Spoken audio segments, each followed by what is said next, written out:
അതതിൻ്റെ ഭൗതികമായ ഒരു രൂപമാണ്. യഥാർത്ഥത്തിൽ വീട് എന്ന് പറയുന്നത് കുടുംബം എന്നുള്ള സംഗതിയാണ്. ഇപ്പോൾ ഒരു സുന്ദരിയാവണമെന്ന് പറഞ്ഞാൽ നേരെ ബ്യൂട്ടി പാർലറിൽ ചെന്നാൽ മതി. അവിടെ കാണുന്ന ഉടനെ തന്നെ നമ്മുടെ ഉള്ളിലൊരു വികാരം വരിക, ഒരു സുഖം വരിക, അല്ലെങ്കിൽ ഒരു പ്രത്യേക അനുഭവം വരികയാണ് ചെയ്യുന്നത്. ആ അനുഭവമാണ് സൗന്ദര്യം എന്ന് പറയുന്നത്. വീട് അല്ലെങ്കിൽ കുടുംബം എന്ന ഇൻസ്റ്റിറ്റ്യൂഷൻ്റെ കുഴപ്പമേ അല്ല. പക്ഷെ അതെങ്ങനെ നമ്മൾ കണ്ടക്ട് ചെയ്യുന്നു എന്നുള്ളതാണ് വിഷയം. നമസ്കാരം സർ. നമസ്കാരം. ജെൻഡർ, സെക്സ് എത്ര പറഞ്ഞാലും പലരും അത് മിക്സ് ചെയ്തിട്ടാണ് ഉപയോഗിക്കുന്നത്. കൃത്യമായിട്ടുള്ള എന്താണ് ജെൻഡർ, എന്താണ് സെക്സ്? ജെൻഡർ എന്ന് പറഞ്ഞു കഴിഞ്ഞാൽ ആണും പെണ്ണും അവർ തമ്മിൽ ആകർഷണം ഉണ്ടാവും. ആകർഷണം ഉണ്ടാവുന്ന സംഗതി ഇപ്പം നമ്മൾ രണ്ട് മാഗ്നറ്റ്, അതിന് നെഗറ്റീവും പോസിറ്റീവും വെച്ച് കഴിഞ്ഞാൽ ചേർന്നിരിക്കും. അപ്പോൾ അത് എപ്പോഴും ആ ചേർന്നിരിക്കാനുള്ള ടെൻഡൻസി ഉണ്ടാവും അല്ലേ? അപ്പോൾ ചേരുന്ന പ്രക്രിയയാണ് സെക്സ് എന്ന് വരുന്നത്. ചേരാനുള്ള ആ ഇതിനെയാണ് ഇത് ആകർഷണം എന്ന് പറയുന്നത്. അപ്പോൾ ഇത് സ്ത്രീയും പുരുഷനുണ്ടാവും, എല്ലാ മൃഗങ്ങൾക്കും, ജന്തുക്കളായ എല്ലാ മൃഗങ്ങൾക്കും ഉണ്ടാവും. പക്ഷെ ജന്തുക്കളിലെ കണക്കല്ല മനുഷ്യരിലേക്ക് വരും. മനുഷ്യരിലേക്ക് വരുന്ന സമയത്താണ് അവിടെ മനുഷ്യരുടെ രതിയും മൃഗങ്ങളുടെ സെക്സും തമ്മിൽ വളരെ വ്യത്യാസമുണ്ട്. ഉദാഹരണത്തിന് നമ്മളുടെ ഈ മനുഷ്യനെയും മൃഗങ്ങളെയും വേർതിരിക്കുന്നത് പോലും ഈ ഒരു വ്യത്യാസമാണ്. ഉദാഹരണത്തിന് ഈസ്തെറ്റിക്സ്, സൗന്ദര്യം. ഇപ്പോൾ സൗന്ദര്യം എന്ന് പറഞ്ഞ സംഗതി എന്താണ്? സൗന്ദര്യം എന്ന് പറയുന്നത് നമുക്ക് ഇപ്പോൾ ഒരു സുന്ദരിയാവണമെന്ന് പറഞ്ഞാൽ നേരെ ബ്യൂട്ടി പാർലറിൽ ചെന്നാൽ മതി അല്ലേ? നമുക്ക് ഏത് രീതിയിലുള്ള സൗന്ദര്യമാണ് വേണ്ടതെന്ന് പറഞ്ഞു കഴിഞ്ഞാൽ ആ രീതിയിലേക്ക് അവർ മാറ്റിയെടുത്ത് പുറത്തേക്ക് തരും. അതും കാഴ്ചയ്ക്ക് കാണാനുള്ള രസമുള്ള സൗന്ദര്യമാണ്. പക്ഷേ ആ സൗന്ദര്യം അങ്ങനെയാണെങ്കിൽ നമ്മൾ ഈ ഒരുപാട് സുന്ദരന്മാരും സുന്ദരികളുമായിട്ടുള്ള സിനിമാ നടിമാരും നടന്മാരും അങ്ങനെ അല്ലാത്തവരും ഒക്കെ നമ്മുടെ സമൂഹത്തിൽ കല്യാണം കഴിച്ചിട്ടും അധികം താമസിയാതെ തന്നെ അവർ വേർപെട്ടു പോകുന്നു. അതെന്തുകൊണ്ടാണ്? അത് സൗന്ദര്യം അവർക്ക് ആസ്വദിക്കാനുള്ള ശേഷി നഷ്ടപ്പെട്ടുകൊണ്ടാണ്? അല്ല. ഈ സൗന്ദര്യം എന്ന് വെച്ചാൽ മറ്റേതൊരു കാഴ്ചയ്ക്ക് അതിൻ്റെതായ പ്രാധാന്യമുണ്ട്. ഉദാഹരണത്തിന് നമ്മൾ ഈ ചർച്ചയിൽ വന്നിരിക്കുന്നു, വേണമെന്നുണ്ടെങ്കിൽ നമുക്ക് തോന്നിയ കണക്കൊക്കെ വന്നിരിക്കാം അല്ലേ? പക്ഷേ ഇത് കാണികൾ കാണുന്ന സമയത്ത് അവർക്ക് അസ്വസ്ഥത ഉണ്ടാവരുത് അല്ലേ?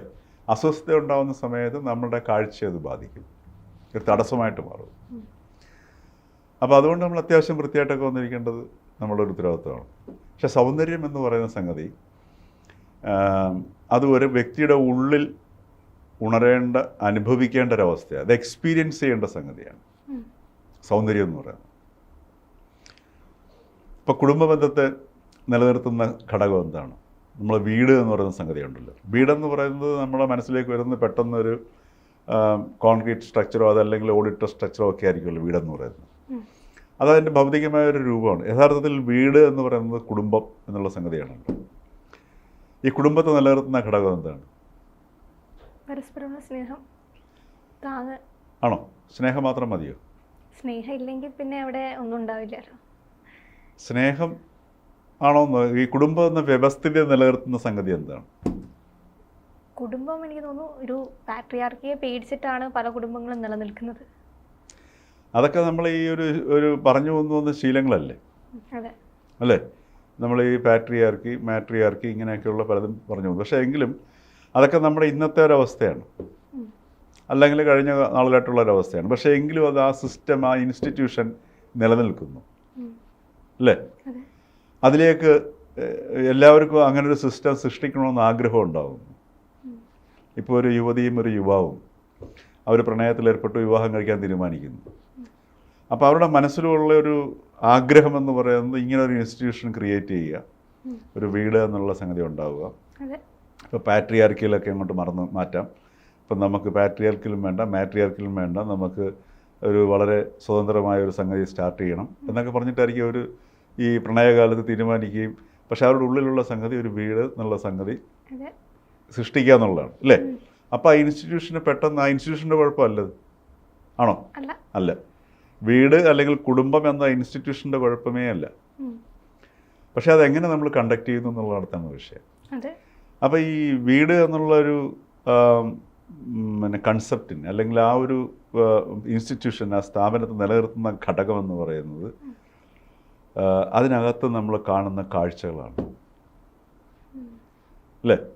ഇപ്പം ചിലപ്പോൾ ഒരു മുറിയുള്ള വീടുണ്ടാവും, അല്ലെങ്കിൽ ഒരു മുറി ഒരു വരാന്തയും. അതിനകത്ത് ചിലപ്പം ഇപ്പം ബോംബെയിലൊക്കെ പോയാൽ നമുക്ക് കാണാൻ പറ്റും. അതിനകത്ത് അച്ഛൻ, അമ്മ, അമ്മൂമ്മ, പൂപ്പൻ, സഹോദരങ്ങൾ, സഹോദരൻ, സഹോദരി എല്ലാവരും കിടന്നുറങ്ങും. എന്തുകൊണ്ടാണ് അവിടെ സുഖമായിട്ട് കിടന്നുറങ്ങുന്നത്? അവർ ആ പരിമിതമായ സ്ഥലങ്ങളിൽ ഓക്കെ ആവുന്നതുകൊണ്ടല്ലത്. അവിടെ ഒരു വളരെ കൃത്യമായൊരു നിർവചനമുണ്ട് സെക്ഷൽ റിലേഷൻഷിപ്പിൽ അല്ലേ? സഹോദരി അടുത്ത് കിടക്കുന്നു, അമ്മ അടുത്ത് കിടക്കുന്നു. അപ്പോൾ അമ്മ അടുത്ത് കിടക്കുന്ന സമയത്ത് ആ അമ്മ എന്നുള്ള വികാരമാണ് അവിടെ ആ ഒരു വികാരമാണ് ആ റിലേഷൻഷിപ്പിനെ ഡിഫൈൻ ചെയ്യുന്നത്.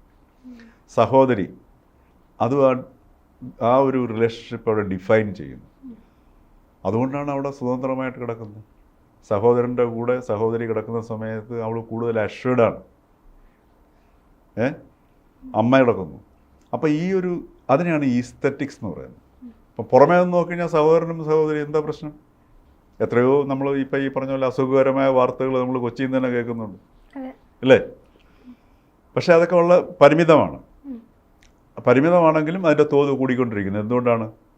നമ്മൾ ഇത്തരം ഈ മാധ്യമ വിസ്ഫോടനമുള്ള സമയത്ത് നമ്മൾ ഉത്തരവാദിത്വമില്ലാതെ ഓരോരോ ചർച്ചകളും ഓരോരോ വാർത്തകളും ഒക്കെ ഇങ്ങനെ കൊടുക്കുന്നതുകൊണ്ടാണ് ഇങ്ങനെയുള്ള സംഭവങ്ങൾ ഉണ്ടായി വരുന്നത്. അവിടെയൊക്കെയാണ് മാധ്യമങ്ങളുടെ ഒരു ഉത്തരവാദിത്വം കാണിക്കേണ്ടത്. അത് കാണിക്കുന്നില്ല. കാര്യം ഒരു വാർത്ത സൊസൈറ്റിയിലേക്ക് പോകുമ്പോൾ എങ്ങനെയായിരിക്കും ഒരു കുട്ടിയുടെ ഉള്ളിൽ അല്ലെങ്കിൽ ഒരു മുതിർന്ന വ്യക്തിയുടെ ഉള്ളിൽ ഒരു കുടുംബത്തിനുള്ളിൽ ഇത് ആൾക്കാരുടെ മനസ്സുകളിൽ സൃഷ്ടിക്കുന്ന ആന്തോളനങ്ങൾ എന്തായിരിക്കും എന്നൊക്കെ ചിന്തിക്കാനുള്ള ശേഷി മാധ്യമപ്രവർത്തകർക്ക് ഉണ്ടാവണം. അതിപ്പോൾ ഇല്ലാത്തതിൻ്റെ പ്രശ്നം കൊണ്ടാണ് ഈ പറഞ്ഞ അസുഖകരമായ വാർത്തകൾ കൂടുതൽ കേൾക്കേണ്ടി വരുന്നത്. പക്ഷേ എങ്കിലും നമ്മുടെ ഒരു സ്ത്രീയെ കണ്ടിട്ട് ആ സ്ത്രീയിൽ ഒരു സ്ത്രീയിൽ ഞാൻ അമ്മയെ കാണുന്നു, ഒരു സ്ത്രീയിൽ ഞാൻ സിസ്റ്ററെ കാണുന്നു, ഒരു സ്ത്രീയിൽ ഞാൻ ഭാര്യയെ കാണുന്നു, ഒരു സ്ത്രീയിൽ ഞാൻ മകളെ കാണുന്നു. ഇതെല്ലാം ഈ കാഴ്ചയാണ് ഈസ്തെറ്റിക്സ് എന്ന് പറയുന്നത്. അവിടെ കാണുന്ന ഉടനെ തന്നെ നമ്മുടെ ഉള്ളിലൊരു വികാരം വരിക, ഒരു സുഖം വരിക, അല്ലെങ്കിൽ ഒരു പ്രത്യേക അനുഭവം വരികയാണ് ചെയ്യുന്നത്. ആ അനുഭവമാണ് സൗന്ദര്യം എന്ന് പറയുന്നത്. ഈ സൗന്ദര്യം എന്ന് പറയുന്ന ഘടകമാണ് ഈ കുടുംബം എന്ന ഇൻസ്റ്റിറ്റ്യൂഷനെ ഇപ്പോഴും കെട്ടിമുറുക്കി നിർത്തിയിരിക്കുന്ന സംഗതി അല്ലേ? അപ്പോൾ അവിടെയാണ് സൗന്ദര്യം കിടക്കുന്ന സാധനം. അപ്പോൾ സൗന്ദര്യം നമ്മുടെ ഉള്ളിൽ ഓരോ നിമിഷങ്ങളിൽ നമ്മളൊരു പുറത്തൊരു വസ്തുവിനെ കാണുമ്പോൾ, പുറത്തൊരു സ്ത്രീയെ കാണുമ്പോൾ, അല്ലെങ്കിൽ ഒരു പിന്നെ ഏത് വസ്തുവിനെ കണ്ടു കഴിഞ്ഞാലും ആ കാണുന്ന വസ്തുവിൻ്റെ മറ്റൊരു തലം നമ്മുടെ ഉള്ളിൽ ഉണരണം. അത് ഉണർന്ന് അതിനെ നമ്മൾ വ്യത്യസ്തമായ നമ്മുടെ ആ ഉണർച്ച നമുക്കൊരു അനുഭവമായിട്ട് മാറും. ആ അനുഭവത്തെയാണ് ശരിക്കും പറഞ്ഞാൽ സൗന്ദര്യം എന്ന് പറയുന്നത്. ഈ സൗന്ദര്യം നമ്മുടെ ഉള്ളിൽ ജനിക്കുമ്പോഴാണ് നമ്മളുടെ ഉള്ളിൽ നമുക്ക് ഒരു വ്യക്തി എന്ന നിലയിൽ മനുഷ്യന് വളർച്ചയുണ്ടാവുക. ഇത് മനുഷ്യന് മാത്രമേ സാധിക്കത്തുള്ളൂ, മൃഗങ്ങൾക്ക് പറ്റത്തില്ല. അതുകൊണ്ടാണ് മൃഗങ്ങളുടെ സെക്സും മനുഷ്യൻ്റെ സെക്സ് നമ്മളിപ്പം വലിയ ചില പിന്നെ എന്താ പറയുക, മനഃശാസ്ത്രജ്ഞർ പോലും വന്നിട്ടുണ്ട് ഇത് ജന്തുസഹജമായ വികാരമാണ് മനുഷ്യനല്ല. ജന്തുസഹജമായ വികാരമല്ല മനുഷ്യനിലെ സെക്സിനെ ക്രിയേറ്റ് ചെയ്യുന്നത്. അവൻ്റെ ബ്രെയിനിലാണ് നിശ്ചയിക്കുന്ന സംഗതി, അവൻ്റെ കാഴ്ചപ്പാടാണ്. ഒരു നിമിഷം തെറ്റിയാൽ മതി അല്ലേ? ഇപ്പോൾ ഇൻസെസ്റ്റസ് റിലേഷൻഷിപ്പ്, അവിഹിതമായ ബന്ധങ്ങൾ പലതും, അല്ലെങ്കിൽ എന്താ പറയുക, അനിഷ്ടകരമായ ബന്ധങ്ങൾ പലതും ഉണ്ടാകുന്നതിൻ്റെ കാരണം എന്താണ്? അവന് ഒരു നിമിഷം തെറ്റിക്കഴിഞ്ഞാൽ മതി സംഗതി. ഇപ്പോൾ തന്നെ അപ്പം ഒരു ഇഷ്ടംപോലെ ഉദാഹരണം നമുക്ക് എടുക്കുകയും ചെയ്യാം. അപ്പം ഈ രീതിയിൽ മനുഷ്യൻ്റെ അവിടെയാണ് ഈ സൗന്ദര്യമാണ് ഒരു വ്യക്തിയെ ഈ സാംസ്കാരികമായിട്ട് ഉയർത്തുന്നത്. ആ സാംസ്കാരികമായിട്ട് ഉയർത്തുക എന്ന് പറഞ്ഞാൽ സംസ്കരിക്കുകയാണ്. സാംസ്കാരികം എന്ന് പറഞ്ഞു കഴിഞ്ഞാൽ നമ്മളിപ്പോൾ പെട്ടെന്ന് ഓരോ വാക്കുകൾ കേൾക്കുമ്പോഴും ഓരോ അർത്ഥങ്ങളാണ് നമ്മുടെ മനസ്സിലേക്ക് വരുന്നത്. പെട്ടെന്ന് ഇവിടെ സാംസ്കാരിക പ്രവർത്തകർ, നായകരെന്നൊക്കെ പറഞ്ഞ കുറേ ആൾക്കാരുണ്ട്. യൂണിവേഴ്സിറ്റി പ്രൊഫസർമാരും പിന്നെ പ്രാസംഗികരും ഒക്കെ ആയിട്ടുള്ള ചില കാണാറുണ്ടല്ലോ. ഇന്ന മാഷ് അടിച്ച് തകർത്ത് കളഞ്ഞു എന്നൊക്കെ പറഞ്ഞ ആൾക്കാരെയാണ് നമ്മൾ സാംസ്കാരികമായിട്ട് കാണുന്നത്. അപ്പോൾ സംസ്കാരം എന്ന് പറഞ്ഞാൽ അവരിലൂടെ വരുന്ന സംഗതിയല്ല. സംസ്കാരം എന്ന് പറഞ്ഞാൽ നമ്മളിലുള്ള മാനുഷികമായ അവസ്ഥയെ എത്രമാത്രം പുറത്തേക്ക് കൊണ്ടുവരുന്ന ഘടകങ്ങൾ ഏതാണോ അതാണ് സംസ്കാരം എന്ന് പറയുന്നത്. സംസ്കരിക്കുകയാണ് നമ്മൾ. ജന്തുവാണ് നമ്മൾ. പ്രൈമറിലി നമ്മൾ ഇപ്പോഴും ജന്തു ലോകത്തോട് ബന്ധപ്പെട്ട് കിടക്കുകയാണ് അല്ലേ? ആനിമൽ സ്പീഷീസിൽ പെട്ടവരാണ് നമ്മൾ. ആ നമ്മളിലൊരു ജന്തുവിൻ്റെ ഒരു അംശവുമുണ്ട്. ആ ജന്തുവിൻ്റെ ജൈവപരമായിട്ടുള്ള അംശത്തിൽ നിന്നുകൊണ്ട് നമ്മളിലെ മാനുഷികമായ വശത്തിലേക്ക് ഉയരുന്നതിനാവശ്യമായ ഒരു സോഫ്റ്റ്വെയറാണ് സംസ്കാരം എന്ന് പറയുന്നത്.